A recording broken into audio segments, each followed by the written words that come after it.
क्या आप अभी राष्ट्रीय छात्रवृत्ति योजना की तैयारी ऑनलाइन करना चाहते हैं? तो आप एकदम बिल्कुल सही चैनल पे आए हैं। हेलो दोस्तों, मेरा नाम है अभय और आप सभी का स्वागत है आपके अपने यूट्यूब चैनल अभय क्लासेस में। और मैंने खुद राष्ट्रीय छात्रवृत्ति योजना को क्वालिफाई किया हूं और मैंने 4 वर्षों तक राष्ट्रीय आय का स्कॉलरशिप प्राप्त किया हूं। तो आज मैं आप लोगों को राष्ट्रीय आय की तैयारी के लिए कुछ अच्छे व महत्वपूर्ण प्रश्न जो कि मैंने नोट्स के जरिए और काफ़ी पिछले साल पूछे गए प्रश्न से लिया हूं। तो मैं आज आपको इस वीडियो में बताने वाला हूं कि किस प्रकार से प्रश्न पूछे जाते हैं, और ये वीडियो सभी स्टेट के लिए जो राष्ट्रीय छात्रवृत्ति योजना के लिए तैयारी कर रहे होंगे, ये सब के लिए है। तो चलिए आज इस वीडियो को शुरू करते हैं। वीडियो पसंद आने पर वीडियो को लाइक कीजिएगा और चैनल को सब्सक्राइब करना मत भूलिएगा। चलिए वीडियो को शुरू करते हैं। हमारा पहला प्रश्न है कि जीवों के शरीर की कोशिकाओं की संख्या क्या है? जीवों के शरीर की कोशिकाओं की संख्या क्या है? ऑप्शन ए है हजारों में, बी है लाखों में, सी है अरबों में और डी है ट्रिलियंस में। तो आपको ये बताना है, बताइए। तो मैं बता दूं कि मानव शरीर की जो कोशिकाएं होती हैं ट्रिलियंस में पाई जाती हैं। कितना? ट्रिलियंस। 60 से 90 ट्रिलियंस के बीच में मानव शरीर की कोशिकाएं पाई जाती हैं। चलिए अब आगे देखते हैं। आगे हम लोग का अगला प्रश्न है कि मानव में सिरा कहाँ पाया जाता है? बताइए, मानव में सिरा कहाँ पाया जाता है? विकल्प है आपका पत्ते में, बी विकल्प है डंठल में और सी विकल्प है गोद में और डी विकल्प है मुख्य शाखा में। बताइए। तो मैं बता दूं कि मानव शरीर में जो पत्ते पाए जाते हैं, सिरा पाए जाते हैं, वो पत्तों में पाए जाते हैं। कहाँ पाए जाते हैं? पत्तों में पाए जाते हैं। ठीक ना। आगे देखते हैं अगले प्रश्न को। प्रश्न हमारा है कि मानव शरीर में अवशोषण क्रिया कहाँ होती है? मानव शरीर में जो अवशोषण की क्रिया कहाँ होती है? आपको विकल्प दिया गया है उदर में, फेफड़े के बाहर, हृदय में और मस्तिष्क में। तो आपको बता दें कि ये मानव शरीर में अवशोषण की क्रिया उदर अर्थात पेट में होती है। चलिए अगला प्रश्न देखते हैं। हम लोग का अगला प्रश्न है कि सभी जीवों के शरीर में किसकी संरचना पाई जाती है? हड्डियों की, मांसपेशियों की, नसों की और जीवाणुओं की। तो मैं बता दूं कि जो हड्डियां होती हैं वो शरीर की हमें संरचना प्रदान करने में सहायता होती हैं। तो इसका असली विकल्प यानी राइट आंसर हो जाएगा हड्डियों का। ठीक है, आगे देखते हैं। अगला हमारा प्रश्न है कि पौधों में भोजन प्रश्न हमारा अगला है कि पौधों में भोजन तत्वों को संश्लेषण करने का मुख्य स्थान क्या है? विकल्प है पत्तियाँ, पौधों की जड़ें, पौधों के फूल, पौधों के बीज। इसका राइट आंसर हो जाएगा पत्तियाँ। जो संश्लेषण की क्रिया में जो भोजन बनता है पत्तियों से ही बनता है। ओके, आगे देखते हैं। अगला हमारा छठवां है कि मानव शरीर में गर्भाशय का कार्य क्या होता है? ऑप्शन ए है खाद्य पदार्थ को अवशोषित करना, ऑप्शन बी है वीर्य को निर्मित करना, ऑप्शन सी है आंतों का निर्माण करना और विकल्प डी है भ्रूण का धारण करना। तो ऑप्शन हमारा सही नंबर हो जाएगा डी, यानी कि भ्रूण को धारण करना। ठीक ना। चलिए आगे प्रश्न देखते हैं। प्रश्न नंबर हमारा 7वां है कि सभी जीवों में श्वसन तंत्र कहाँ पाया जाता है? सभी जीव जो होते हैं श्वसन तंत्र कहाँ पाया जाता है? ऑप्शन ए है फेफड़ों में, ऑप्शन बी है चमड़ा में, ऑप्शन सी है हृदय और ऑप्शन डी है गर्भाशय। तो मैं आपको बता दूं कि मानव शरीर का श्वसन तंत्र कहे जाने वाला है फेफड़ा। क्या कहा जाता है? फेफड़ा कहा जाता है। ठीक है, आगे शुरू करते हैं। मानव शरीर में सबसे बड़ी मांसपेशियाँ क्या होती है? मानव शरीर में सबसे बड़ी मांसपेशियाँ क्या होती है? ऑप्शन ए है हृदय, ऑप्शन बी है ग्लूटस मैक्सिमस, ऑप्शन सी है हाथ और ऑप्शन डी है खांसी की मांसपेशियाँ। तो मैं आपको बता दूं इसका राइट आंसर हो जाएगा ग्लूटस मैक्सिमस। क्या हो जाएगा? Gluteus Maximus.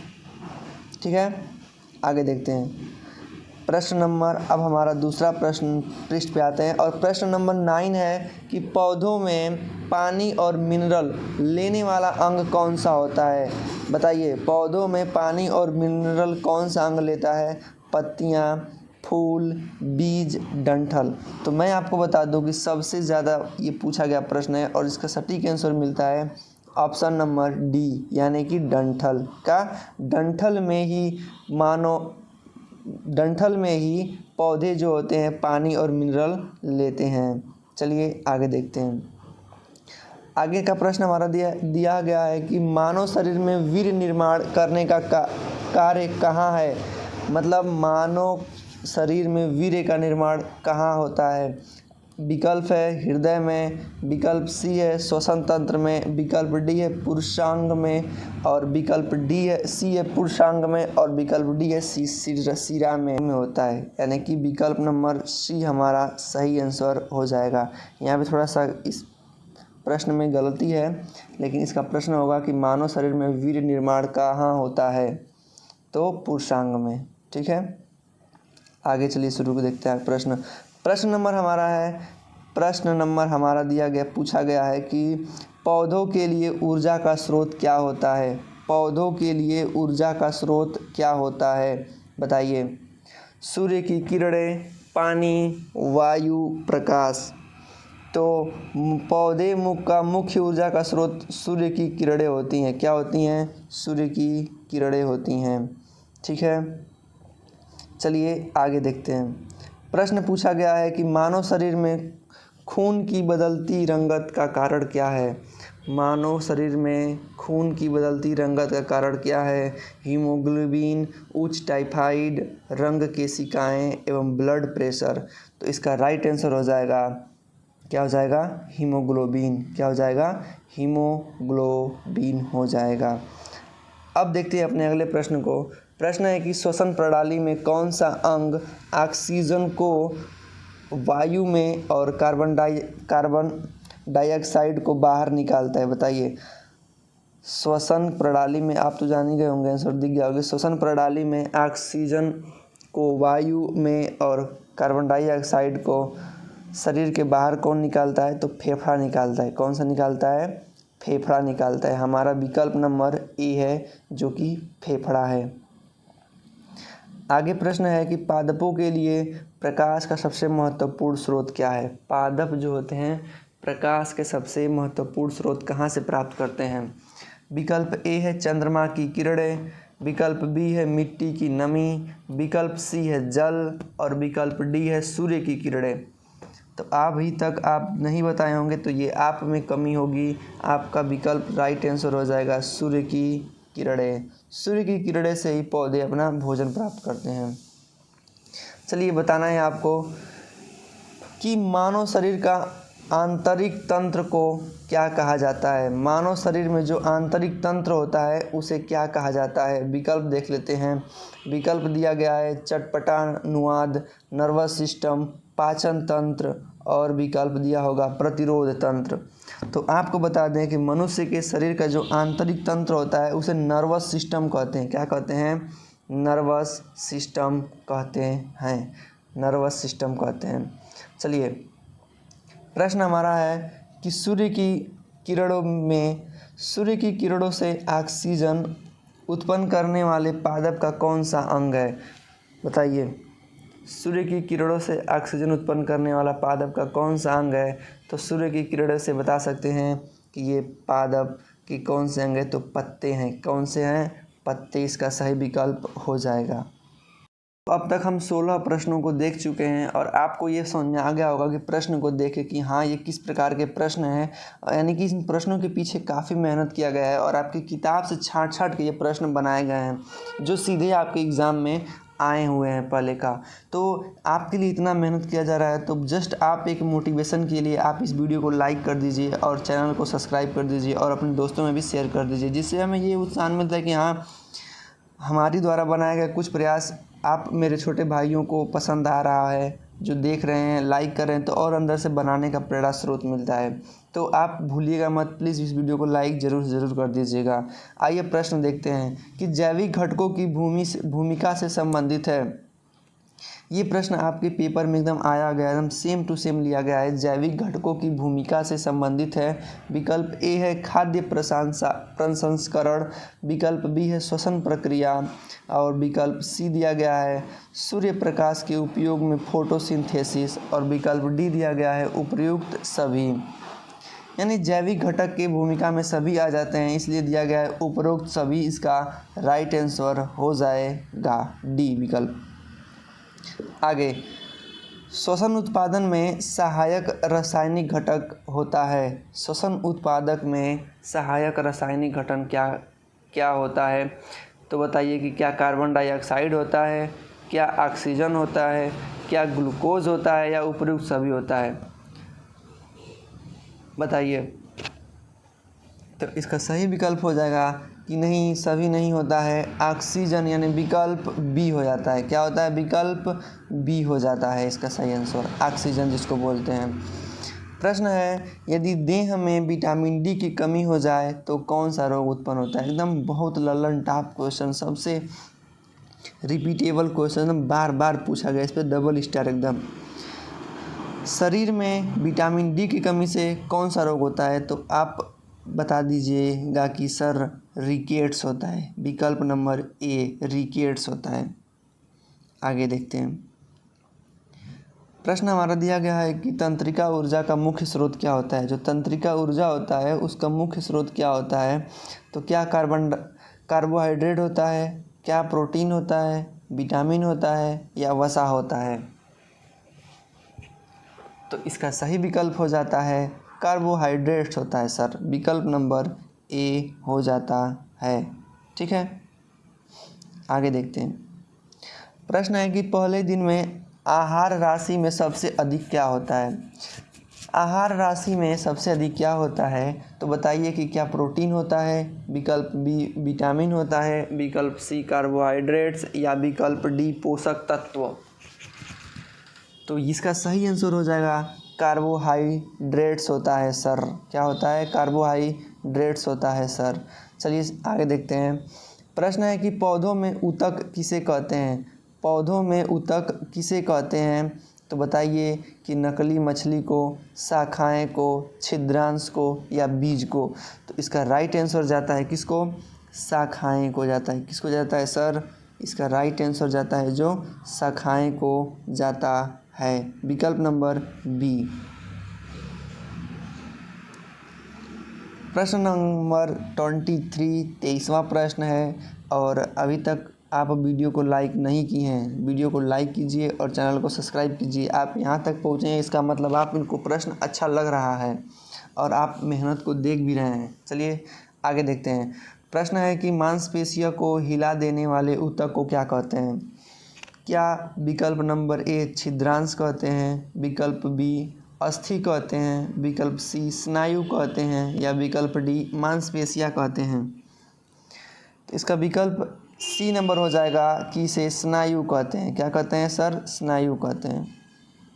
पेशियों की संरचना में किसे मांसपेशियाँ कहा जाता है? प्रश्न है हमारा, बताइए कि क्या पेशियों की संरचना में किसे मांसपेशियाँ कहा जाता है? आपका विकल्प दे दिया जाता है तंत्रिका पृष्ठ, उत्तेजना तंत्र, जोड़ी, या स्नायु? तो इसका राइट विकल्प जाता है स्नायु की ओर, कि इन स्नायु को ही पेशियों की संरचना में मांसपेशियाँ कहा जाता है। आगे, पौधों की भारी डाल जड़ को क्या कहते हैं? छिद्रांश, शाखा, उपरांत, या मांसपेशियाँ? तो पौधों की भारी डाल जड़ को छिद्रांश कहते हैं। क्या कहते हैं? छिद्रांश कहते हैं। आगे प्रश्न है कि पशुओं के शरीर को समरेखित करने वाला तंत्र क्या कहलाता है? पशुओं के शरीर को समरेखित करने वाला तंत्र क्या कहलाता है? विकल्प ए है शाखा तंत्र, विकल्प बी है तंत्रिका पृष्ठ, और विकल्प सी है जोड़ी, और विकल्प डी है विधेय तंत्र। तो इसका विकल्प सही जाता है किसको? विकल्प बी को, तंत्रिका पृष्ठ। किसको? तंत्रिका पृष्ठ को कहा जाता है। आगे, संचरण से वापसी की ओर प्रकाश, संचरण में वापसी की ओर प्रकाश बैंड माने मुड़ता है, तो इसे क्या कहते हैं? बताइए। बैंड ना है, बैंड। संचरण मतलब कोई प्रकाश की किरण आ रही होती है और मुड़ जाती है, बैंड हो जाती है, तो क्या कहते हैं उसे? उसे क्या पूर्ण प्रतिबिंब कहते हैं, प्रतिदीप्त कहते हैं, या छाया चित्रण कहते हैं, या परावर्तन कहते हैं? तो इसका सही विकल्प हो जाएगा परावर्तन कहते हैं। कि सर मान लीजिए कोई प्रकाश की किरण आ रही है, क्या हो रही है सर? प्रकाश की किरण कोई आ रही है और यहाँ से फिर यू टर्न बैक ले लेती है, तो इसे हम क्या कहते हैं सर? इसे हम कहते हैं प्रकाश का परावर्तन कहते हैं। क्या कहते हैं? प्रकाश का परावर्तन कहते हैं। आगे प्रश्न है कि रक्त संचरण के लिए मुख्य जीवाणु कौन सा होता है? रक्त संचार के लिए मुख्य जीवाणु कौन सा होता है? विकल्प ए है वायरस, विकल्प बी है बैक्टीरिया, विकल्प सी है ईस्ट और विकल्प डी है प्रोटोजोआ। तो इसका सही आंसर हो जाएगा विकल्प बी, यानी विकल्प बी में दिया गया है बैक्टीरिया। और मैं आपको बता दूं, इससे इसके बाद वाले जो सीरीज आएगी काफ़ी महत्वपूर्ण होगी। जितना भी आप विकल्प में देख रहे हैं ना, वायरस, बैक्टीरिया, ईस्ट, प्रोटोजोआ, इन सब पे एकदम हेडिंग वाइज मैंने आपको समझाने वाला हूँ कि वायरस की खोज किसने की थी, वायरस क्या होता है, कहाँ पाया जाता है, कितने प्रकार का होता है, लाभदायक होता है या नुकसानदायक होता है। मैंने सभी प्रकार के मैं इन सूक्ष्म जीवों के बारे में एक नई वीडियो अगली बार बनाने वाला हूँ, जो कि पूरा नोट्स एकदम तैयार है, केवल इस वीडियो के जस्ट बाद मैं उसको बनाने वाला हूँ। तो आप उसको देखना मत भूलिएगा। और देखने के से पहले यदि आप इस चैनल को सब्सक्राइब कर देंगे और घंटी के बटन पर आल पर क्लिक कर देते हैं, तभी आप देख पाते हैं। ठीक है, चलिए अगला प्रश्न देखते हैं कि रासायनिक द्वारा एक संचारण की प्रक्रिया को कहा जाता है। नंबर 1 है अपारद, नंबर बी है बाइलिंग और नंबर सी है स्वाभाविक छिद्रांश और विकल्प डी है आयोजन। तो इसका सही आंसर हो जाता है अपारदन। आगे प्रश्न देखते हैं। जरूरतमंद जानवरों के खाद्य सुरक्षा योजना किसने शुरुआत किया था? विकल्प ए है राजीव गांधी, विकल्प बी है अटल बिहारी वाजपेयी, विकल्प सी है नरेंद्र मोदी या विकल्प डी है मनमोहन दास। इसका सही आंसर हो जाएगा विकल्प नंबर क को बोल सकते हैं राजीव गांधी जी ने, जो खाद्य सुरक्षा योजना जानवरों के लिए चालू करवाया था। ओके, तो इस प्रकार से ये इस वीडियो का 30 यानी टॉप 30 प्रश्न समाप्त कर दिए जाते हैं। यहाँ तक आपको वीडियो कैसी लगी कमेंट करके ज़रूर बताइएगा, और वीडियो पसंद आने पे वीडियो को लाइक करना मत भूलिएगा। यकीन मानिए यदि आप हमसे जुड़े रह जाते हैं तो 1 से 2 महीने के बीच आप अपनी तैयारी में बेहतर अपने आप को प्राप्त करेंगे कि नहीं, हाँ जो प्रश्न हमने पढ़ा है, जो प्रश्न हमको दिया जा रहा है वो काफ़ी महत्वपूर्ण है। तो मैंने इसी प्रकार से मैथ का, रीजनिंग का, जीके जीएस यानी सेट और मैथ दोनों पेपर का इस वीडियो बनाने में लगा हुआ हूँ, जिनका प्लेलिस्ट मैंने तैयार कर दिया है। आप उनमें जाके एक बार देख सकते हैं। वीडियो देखने के लिए आपको बहुत बहुत धन्यवाद। मिलते हैं किसी ऐसे ही नेक्स्ट वीडियो के साथ।